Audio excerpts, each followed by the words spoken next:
자, 오늘 본문의 말씀을 가지고 하나님의 말씀 바람입니까 불입니까? 라는 제목으로 함께 말씀을 나누겠습니다. 언젠가 뉴스를 봤더니 김정은이가 앞에서 이야기할 때 뒤에서 졸았다고 숙청됐다, 그런 뉴스를 들은 적이 있어요. 졸았다고. 졸릴 수도 있지. 그거를 졸았다고 숙청을 시켰다. 우리가 생각해 보면 그게 참 이상한 것 같은데, 그런데 우리가 존경하고 존중하는 사람들, 그런 사람들을 대하는 태도에 있어서는 정말 우리가 생각해 봐야 될 일이다 라는 생각을 하게 됩니다. 내가 그 사람을 존중한다면 그가 이야기할 때 졸 수 없지요. 존다는 얘기는 그를 무시한다는 얘기죠. 내가 그를 존중한다면 그의 이야기를 경청해야 되는 것입니다. 오늘 우리가 하나님 앞에 예배를 드리는 자세, 이것도 똑같다고 볼 수 있어요. 하나님을 정말 내가 존중한다면 졸지 않고 잘 들어야 되는데, 이 졸리면 참 골치 아픈 거죠. 근데 하나님은 김정은과 달라서, 김정은은 졸았다고 숙청을 하지만 하나님이 우리를 징계하는 것은 우리를 죽이거나 망하게 하기 위한 것이 아니라 도리어 우리를 살리고 우리가 더 잘되게 하기 위한 것이라는 거예요.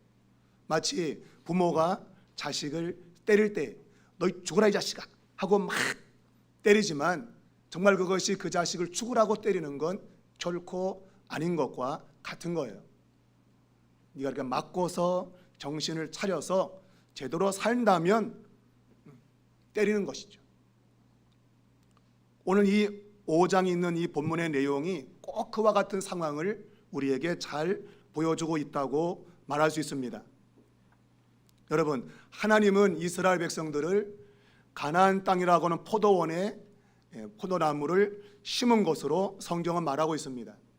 애굽에서 건져내어서 그들을 가나안 땅, 곧 포도원에 심은 포도나무로 이스라엘을 비유하고 있어요.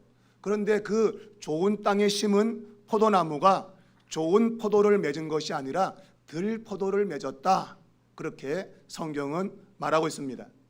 하나님이 기대한 것과 전혀 다른 아주 나쁜 열매를 맺은 거죠. 하나님은 그 나쁜 열매 맺는 이스라엘 백성을 향해서 돌이킬 것을, 회개할 것을 이야기했습니다. 그런데 그들이 듣지 않은 겁니다.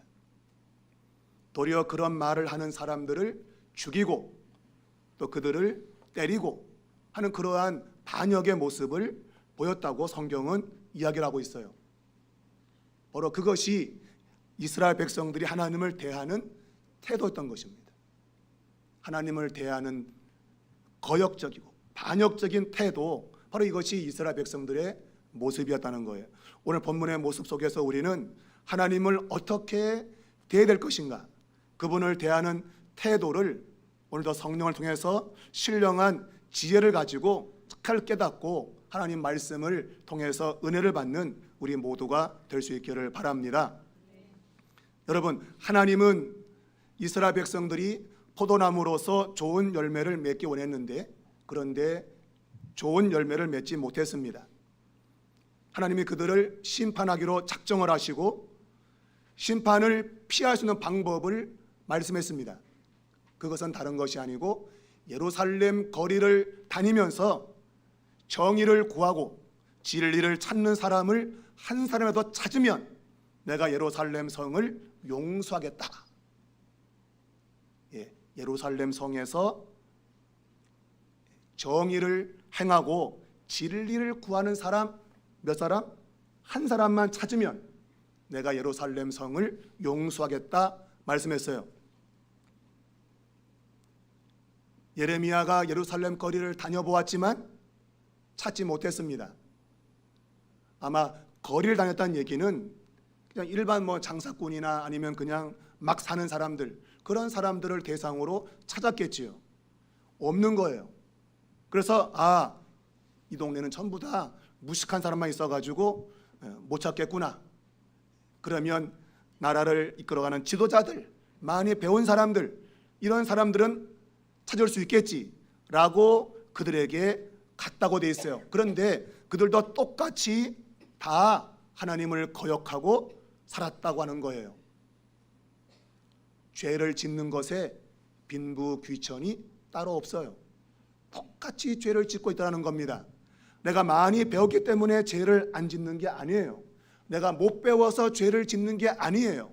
내가 가진 것이 없어서 죄를 짓는 것도 아니고 가진 게 많아서 죄를 안 짓는 게 아니에요.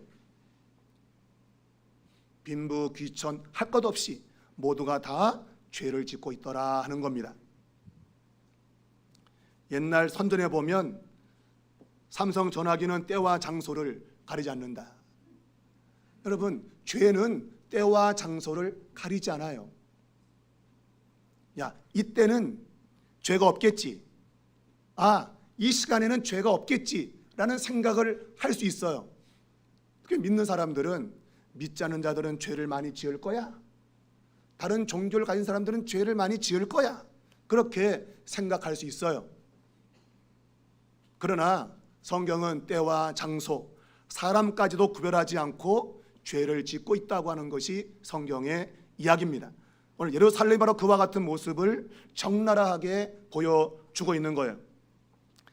여러분, 죄악이 특정한 장소에서만 이루어지는 것이 아닙니다. 깡패 소굴에서만 죄가 일어나는 것이 아닙니다. 거룩하다고 생각하는 그 장소에서도 죄가 일어나고 있는 거예요. 예수님께서 사탄에게 시험받는 두 번째 시험에 보면 성전 꼭대기에서 사단이 예수님을 시험하는 내용이 나오죠. 성전은 거룩한 곳인데 거룩한 곳에서 죄를 짓도록 요구하는 그러한 일이 벌어지고 있는 거예요. 장소가 거룩하다고 죄가 없는 것이 결코 아니다는 겁니다. 맞아요. 죄는 때와 장소를 가리지 않아요. 또한 졸음도 때와 장소를 가리지 않아요. 졸린 것도 때와 장소가 없어요. 예배하는 장소지만 졸아요. 김정은이가 얘기하고 있지만 졸아요. 때와 장소가 없는 거예요. 여러분, 그러나 그 일에 대한 책임은 반드시 그가 지게 되는 겁니다. 어쩔 수 없었어.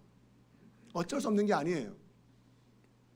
분명히 하지 말아야 될 것을 하게 되면 거기에 대한 책임은 분명히 자신이 지는 겁니다. 사람들은 다른 사람은 죄를 많이 짓고 나는 죄를 안 지을 거야, 그런 생각을 가지고 있어요. 정말 그럴까요, 여러분? 정말 그런가요? 여러분이 지금 누군가를 지금 지적하면서 야, 그 사람 왜 그래?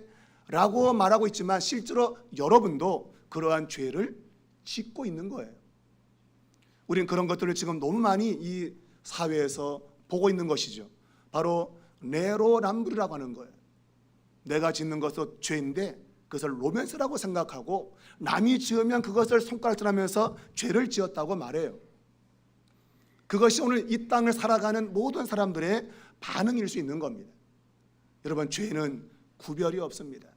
어느 누구 구별해서 죄가 오고 오지 않는 게 아니에요. 누구에게든지 죄가 찾아오고 있다. 오늘 거기에 대해서 이스라엘 백성들은 한결같이 죄악으로 반응한 것입니다. 그것이 오늘 이 성경의 교훈인 것이죠. 여러분, 죄는 언제든지 우리에게 찾아옵니다. 근데 참 안타까운 것은 하나님의 백성이면서 죄를 더 악하게 짓고 있다고 하는 거예요. 이게 문제인 거예요. 예루살렘 성은 하나님이 선택한 성입니다.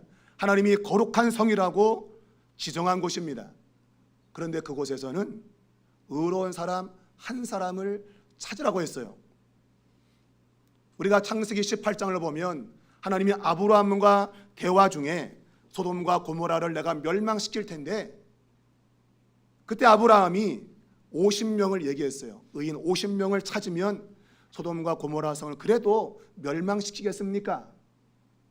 안 할게. 그래갖고 45명, 40명 쭉 내려가 가지고 10명까지 내려왔어요. 여러분, 소돔과 고모라는 하나님과 전혀 관계가 없는 그런 도시입니다. 그런데 그 도시에 10명은 있을 것이라고 생각했는데, 그런데 하나님이 택한 하나님의 백성이 사는 예루살렘 거룩한 성에는 한 사람을 찾으라. 이게 안타까움이에요. 오늘 우리의 눈에 드러나고 있는, 여러분과 저의 거룩한 모습 뒤에 감춰져 있는 의롭지 못한 삶을 하나님이 지적한다고 볼 수 있어요. 소돔과 고모라가 악한 도시입니까? 이 땅의 교회는 정말 악과는 거리가 먼 거룩한 곳입니까? 우리는 그러한 질문을 할 수 있어야 됩니다. 여러분, 거룩한 예루살렘 성에 의인 한 사람을 찾으라고 하나님이 말씀했어요. 10명도 아니고 한 사람을 찾으라. 그런데 그 한 사람을 찾지 못했다고 하는 것이 안타까움인 것입니다. 우리 삼일교회는 역사와 전통을 자랑하고 있습니다. 그런 우리 교회 안에 정말 의로운 사람이 몇 명이 될까요? 역사와 전통을 자랑하는 것과 더불어 우리가 나의 의로움을 자랑할 만한 그런 사람이 얼마나 될까? 이런 질문을 아니할 수 없는 거예요. 소돔과 고모라, 말하자면 세상과 비교해서 정말 우리의 삶은 깨끗하고 정의로운가? 아닐 수 있다고 하는 것이 우리의 비극인 것입니다. 아닐 수 있다. 내가 세상보다 더 악하게 정의와 담을 쌓고 살아가는 그런 모습일 수 있다고 하는 것이 우리의 아픔인 거예요. 이런 것들에 대한 분명한 인식이 우리 안에 있어야 됩니다. 우리는 교회에 있으니까 죄 짓지 않겠지. 그러면 얼마나 좋겠어요, 여러분. 내가 교회 안에 있어서 죄 안 지다면 얼마나 좋겠어요. 그런데 결코 그렇지 않다. 예루살렘 성에 한 사람을 찾지 못하는 이러한 현실, 이것이 오늘 우리에게도 그대로 적용될 수 있다고 하는 거예요. 하나님이 이러한 예루살렘을 심판하기로 결정했습니다. 이제 포도원은 망가질 것입니다. 하나님이 포도원을 파멸시키려고 이방 세력을 보낸다고 말씀하고 있습니다. 여러분, 하나님은 의로운 자를 찾으라고 사람들을 보내기도 하지만 찾지 못하면 그 하나님의 백성을 파멸시키기 위해서 또한 사람을 보낸다고 하는 거예요. 오늘 이방 세력이 이제 이 포도원을 망가뜨리기 위해서 오게 될 겁니다. 오늘 10절 말씀에는 너희는 그 성벽을 올라가 무너뜨리되 다 무너뜨리지 말고 그 가지만 꺾어버리라 그랬습니다. 이 포도나무가 번성을 해서 가지가 담을 넘어갈 정도로 아주 잘 자랐습니다. 그런데 열매가 없더라, 이거 열매가. 가지는 잘 뻗었는데 하나님이 요구하는 열매가 없더라 이거예요. 우상 숭배와 더불어서 타락한 윤리, 이런 것들 때문에 하나님이 원하는 열매가 없는 그런 포도나무가 되고 만 거예요. 하나님이 안 되겠네, 저거는 내 가지가 아니다, 꺾어버리자, 여호와의 것이 아니다. 하나님의 분명히 포도나무 맞습니다. 그런데 하나님이 저건 내 나뭇가지가 아니네, 잘라버리라 그래요. 여러분, 우리가 나무를 키워본 사람 다 알지만 나무가 잘 자라기 위해서 가지치기를 합니다. 가지를 잘라내는 그러한 정지 작업을 해요. 그 이유는 그 나무가 더 잘 자라도록 하기 위한 일인 것입니다. 하나님이 하나님의 가지가 분명 맞는데 열매를 맺지 못하는 그 가지, 내 것이 아니다 라고 하면서 꺾어버리라 라고 명령하고 있어요. 하나님이 이스라엘 백성들을 징계하는 것입니다. 이방 세력을 통해서 징계하는 것입니다. 여러분, 분명한 사실 하나는 우리가 열매를 맺지 않으면 멸망당한다고 하는 거예요. 이건 성경이 분명히 우리에게 이야기하는 것입니다. 요한복음 15장에서 예수님께서 나는 포도나무 너희는 가지다라고 말하면서 이 가지가 열매를 맺지 못하면 잘라서 불에 던질 것이라고 했어요. 이것은 우리에게 주는 엄중한 경고인 것입니다. 내가 오늘 나뭇가지에 붙어 있다고, 물론 성경의 초점은 나뭇가지에 붙어 있으라고 말해요. 그러나 이스라엘 백성들은 붙어 있었지만 그것이 하나님의 나뭇가지가 아니었다고 하는 거예요. 그 나무는 절대로 열매를 맺을 수 없었던 것입니다. 그 맺지 못하는 그 나뭇가지를 잘라서 불에 던질 것이라고 예수님께서 말씀하신 거예요. 그 나뭇가지를 잘라내는 이유는 그 나무를 멸망시키기 위함이 아니라 그 나무를 잘 자라도록 하기 위한 하나님의 조치인 것입니다. 여러분, 우리가 성경에 보면 하나님 백성들은 성령의 열매를 맺어야 된다고 말하고 있어요. 갈라디아서 5장 22절 이하에서 말합니다. 성령의 열매는 사랑과 희락과 화평과 오래 참음과 자비와 양성과 충성과 온유와 절제니, 이 9가지 열매를 하나님의 사람들은 맺어야 된다고 말하고 있습니다. 분명히 9가지를 말하고 있는데 그 문장을 보면 동사가 단수 동사예요.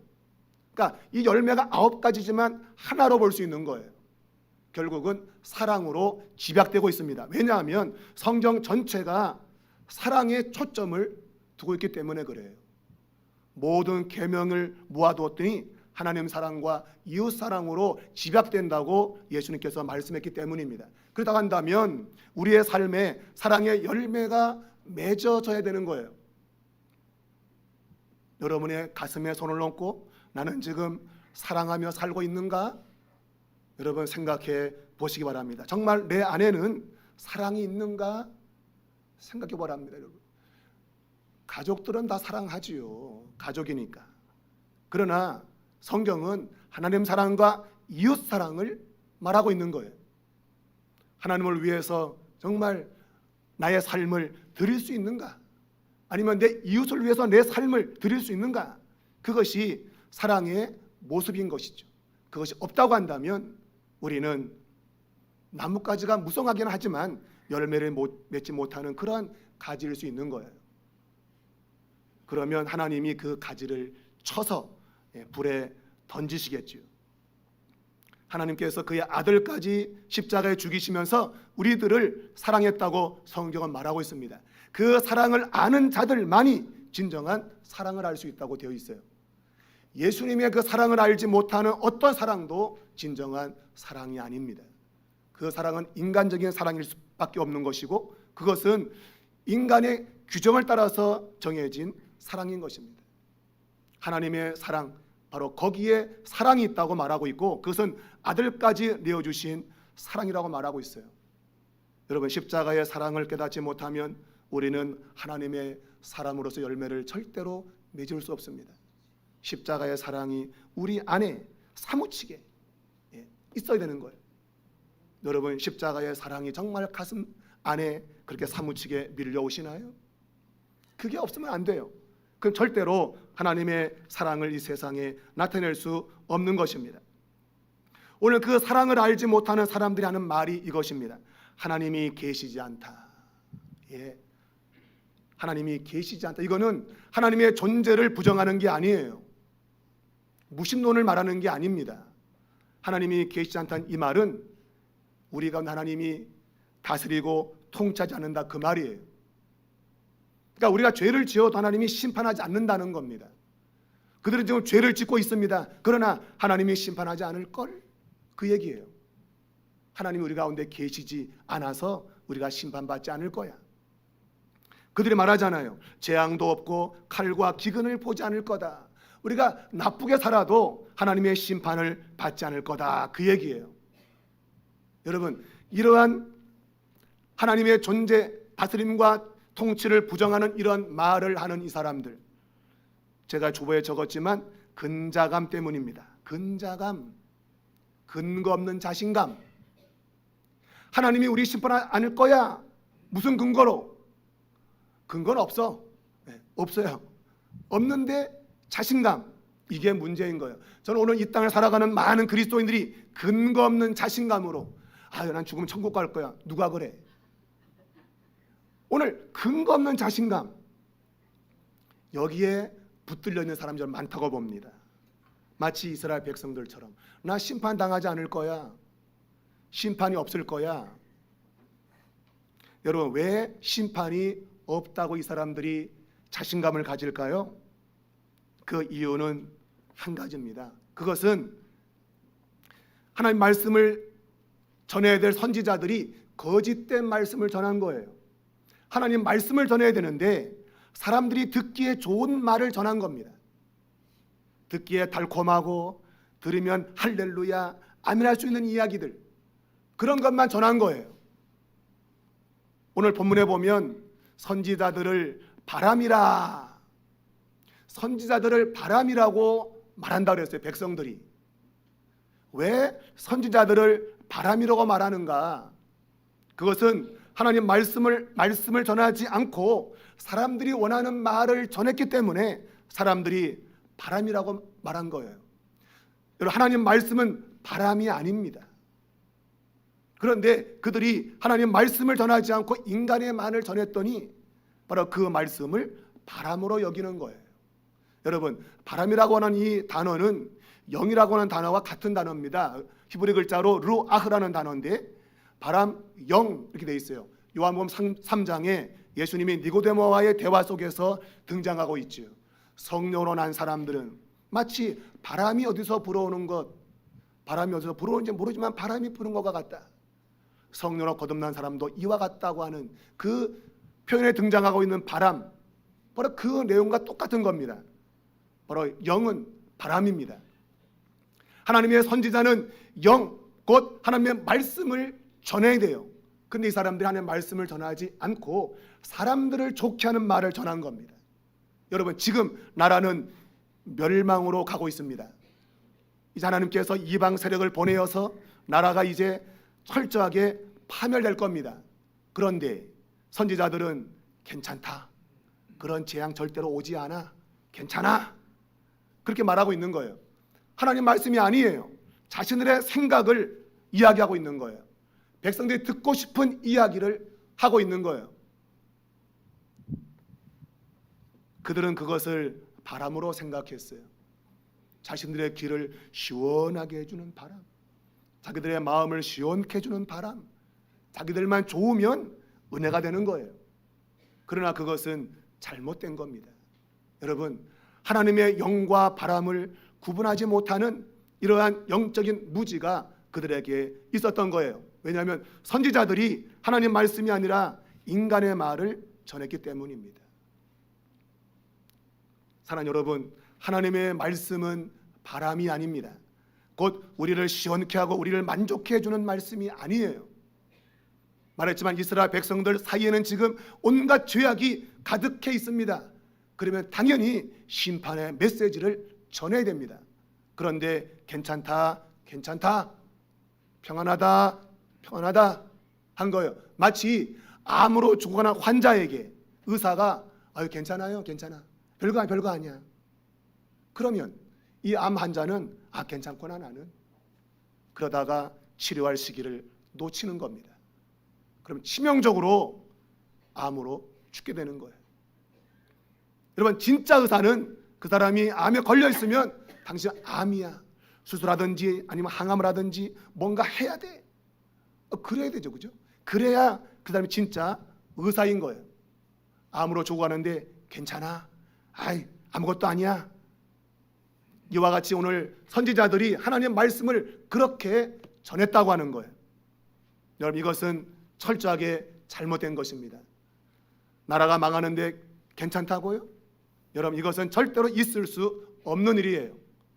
그러나 당시의 상황이 그런 상황이었다고 하는 비극인 것입니다.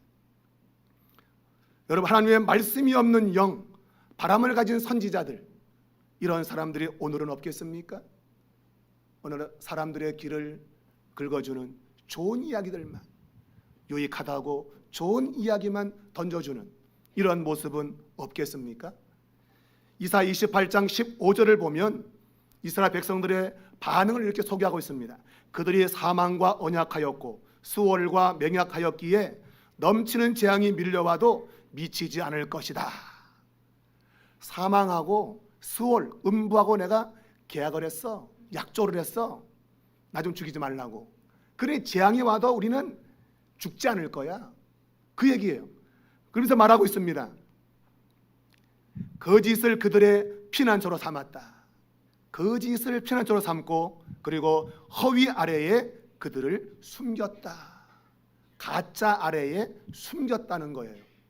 야 숨자, 그리고 거짓으로 포장하자. 그러면서 그들은 자신감을 갖는 겁니다. 괜찮다고. 여러분 정말 괜찮아요? 우리는 사회에서 지금 이 허위 증명서 때문에 어려움을 겪은 그러한 일들을 보고 있습니다. 허위로 증명서를 내놓고 그것 가지고 괜찮다 하다가 지금 아니다. 그래서 지금 사회가 지금 시끄러운 이런 모습을 보지 않습니까? 허위로 만들어낸 아무 근거 없는 거, 거기에 숨는 거예요. 그러나 그것이 그들을 결코 지켜줄 수 없다고 하는 거예요. 그 증명서가 지켜주겠습니까? 오늘날 많은 사람이 이 허위 증명서를 들이밀고 있는 거죠. 나는 아무개 교회 직분이 뭐, 나 세례받았고 그리고 지금까지 교회 잘 다니고 있어. 그게 증명서인 거예요. 증명서. 여러분 그 증명서가 사람을 지켜줍니까? 결코 아닌 거예요. 예루살렘 성이 아무리 거룩한 성이었어도 하나님의 정의와 공의를 따르지 않으면 전부 다 허위 뒤에 숨는 겁니다. 다 숨는 겁니다. 그러나 그것이 언젠가는 드러나게 되는 거예요. 바로 이사야 28장 16절 이하에서 하나님 말씀했어요. 내가 그들에게 기초 돌이며 시험하는 한 돌을 시온에 둘 것이다. 이 돌을 믿는 자는 다급하게 되지 않을 것이다. 이 돌, 기초돌, 이 돌을 중심해 가지고 진실과 공의를 측량하는 다림줄을 내린다고 했어요. 측량해 보면 다 나오는 거예요. 진짜인지 가짜인지. 여러분 조사하면 다 나오는 거죠. 여러분의 마음을 조사하면 다 드러나는 거죠. 여러분 어떤 마음을 가지고 지금 예수를 믿고 있는지, 여러분이 추구하는 것은 무엇인지 조사하면 다 나오는 거죠. 바로 그 돌, 시험하는 돌, 바로 그분이 예수 그리스도예요. 그분을 딱 들이밀면 다 드러나는 겁니다. 여러분이 진짜인지 가짜인지 다 드러나는 거예요. 여러분 마지막 날에 가짜로 드러나는 것은 아주 비참한 것입니다. 영원한 심판으로 떨어지는 것입니다. 허위 뒤에 여러분 숨지 않기를 바랍니다. 진실함으로 나타나시기 바랍니다. 내가 정말 예수 그리스도를 나의 구주로 고백하고 정의와 진리를 구하고 있는지 여러분 물으시기 바랍니다. 그것이 여러분이 사는 길인 것입니다. 여러분 오늘 이러한 거짓말을 믿고 있는 그들이 진짜 말씀을 전하는 참 선지자 예레미야의 심판의 메시지를 듣고 뭐라고 한다 그랬어요? 바람이다. 그대의 이름은 바람. 그대 이름은 바람이래요. 진짜 말씀을 보면서도 그가 바람이야, 허풍이야 그거예요. 심판의 메시지가 허풍은 이제 허풍이야, 허풍. 옛날에 거짓 선지자 들려준 바람은 아주 시원한 바람이었어.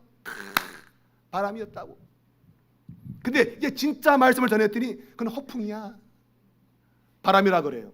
진짜를 이제는 바람이라 그래요. 여러분 진짜를 가짜로 생각하고 가짜를 진짜로 보게 되는 그러한 시대였던 것입니다.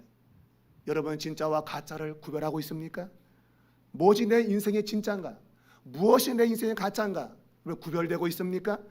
이게 굉장히 중요한 것입니다. 오늘 이 진짜 말하는 선지자 이들에게 그들은 공격합니다. 네가 말한 거 너한테 돌아가라. 옛날에 지금도 모르겠어요. 아이들이 놀 때 뭐 하면 반사 있었어요. 그런 게 있었어요. 뭐라면 반사 도로 너한테 가라 뭐 그 얘기죠. 그러니까 자신에게 심판을 말하는 그것이 너한테 가라 이거예요. 나하고 상관없다 그거예요. 너한테 가라 하면서 공격하는 겁니다. 진실을 말하는 사람을 공격하고 있는 거예요. 그것이 바람이라고 허풍이라고 공격하고 있는 겁니다. 여러분 옛날에 그 친구라는 영화에 보게 되면 그 동수 역의 장동건하고 준석이 역의 유호성이 마지막 장면 그 부분에서 한 그 술집에서 딱 둘이 만나가지고 이제 대화를 하다가 이제 그 준석이가 말하잖아요. 유호성이가 야 너 좀 잠깐 좀 피했으면 안 되겠나? 하와이 가라. 그 하와이로 좀 피했으면 안 되겠냐? 그러니까 장동건이 동수가 눈을 탁 치켜뜨면서 네가 가라 하와이. 네가 가라 하와이. 그게 뭐예요? 그게 뭐예요?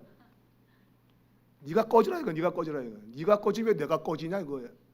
그 심판의 메시지 왜 내가 당하냐? 네가 당해라. 네가 당하라. 왜 내가 당하냐? 그 얘기예요, 여러분. 하나님의 메시지를 받아들여야 되는데 그 말씀을 받지 않고 네가 당해라. 그리고 반응하고 있는 거예요. 여러분, 하나님의 말씀이 바람이 아닙니다. 오늘 성경은 하나님이 예레미야 입술에 말씀을 줄 것이고 그 말씀은 불이 된다 그랬어요. 불. 하나님의 말씀은 불인 것입니다, 여러분. 바람이 아닙니다. 불입니다. 하나님 말씀을 불로 받으셔야 돼요. 아, 이거 바람이야 그거. 큰일 납니다.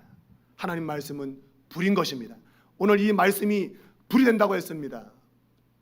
여러분, 이 불의 의미는 하나님의 말씀을 받는 자에게는 능력이지만 그 말씀을 거부하는 자에게는 심판이 된다는 의미가 들어있어요. 이중적 의미인 것입니다. 하나님 말씀은 불입니다. 그 말씀을 받아들이면 능력의 불인 거예요. 그러나 거절하면 그를 태울 불인 것입니다. 이스라엘 백성들에게는 그 불이 심판의 불이 된 것이죠. 포도원에 쓸데없는 넝쿨을 다 걷어서 잘라진 가지를 다 불러 모아다가 불을 태워버리는 하나님의 심판의 불이 되는 것입니다. 그 불 속으로 떨어지게 되는 거예요. 그러나 그 말씀을 받아들이는 자에게는 능력의 불인 것입니다. 우리가 오순절날 성령이 임했습니다. 그럼 오순절날 성령이 임할 때 그 상황을 이렇게 성경은 묘사하고 있어요. 그들의 머리 위에 불의 혀 같은 것이 갈라지는 것이 있었다고 했어요. 그들의 머리 위에 성령의 불이 임한 겁니다. 말라기 3장에 의하면 마지막 때에 내가 모든 나무째 뿌리째 뽑아는 불로 태운다고 했어요. 심판의 메시지예요. 바로 그 불이 지금 임한 겁니다. 하나님의 말씀은 불로 임한 겁니다. 그런데 그들은 타지 않았어요. 왜? 예수님의 말씀을 받아들였고 그걸 받기 위해서 그들은 40일 동안 하나님의 말씀을 받은 가운데 10일 동안 전체 50일 오순절에 성령을 받았기 때문이에요. 하나님 말씀을 붙잡고 기도하는 그곳에 하나님의 말씀이 불이 떨어졌고 그들은 타는 것이 아니라 하나님의 능력을 받게 된 거예요. 분명히 타야 됩니다. 그러나 그들은 하나님의 말씀을 받아들인 사람들이기 때문에 타지 않아요. 도리어 능력을 받게 된 겁니다. 그들은 두려운 사람들이었어요. 아, 나 죽으면 어떡해. 어이구, 문 꼭꼭 걸어 잠그고 밖으로 감히 나갈 생각을 못했던 사람들이었어요. 그런데 말씀의 불을 받자 그들은 밖으로 뛰어나갔고 예수가 그리스도라고 힘있게 증거했던 것입니다. 여러분, 하나님의 말씀을 받아들이면 그 말씀은 불이 되는 겁니다. 불. 여러분에게는 하나님 말씀이 불입니까? 바람입니까? 제가 이 말씀을 준비하면서 오늘 여름에, 이 뜨거운 여름에 각 교회들마다 성경학교와 수련회가 진행되게 됩니다. 근데 지금 많은 성경학교와 또한 수련회들이 하나의 그냥 형식적으로 지나갈 때가 많고 그저 아이들 재밌고 즐겁게 하기 위한 그런 것은 참 많아졌어요. 아이들의 눈과 귀를 아주 좋게 하는 것들. 그런데 아이들이 자신들이 죄인인 것을 고백하고 예수 그리스도 아니면 내가 구받을 수 없음을 고백하는 이러한 말씀의 불이 사라져가고 있는 그런 시대가 되고 있는 거예요. 여러분, 마찬가지 교회도 똑같아요. 교회도 똑같이 하나님의 말씀의 불이 아니라 바람을 좋아하고 그래서 그 바람 타고 그냥 다 설렁설렁 하나님의 불이 나를 삼키고 그 불이 나를 태우고 나의 죄악을 깨끗이 하고 하나님의 사람으로 새로워지는 이러한 역사가 일어나기를 바라는 마음으로 오늘 말씀을 전하는 겁니다. 여러분, 성경학교가 아이들의 재미의 놀이터가 되면 안 돼요.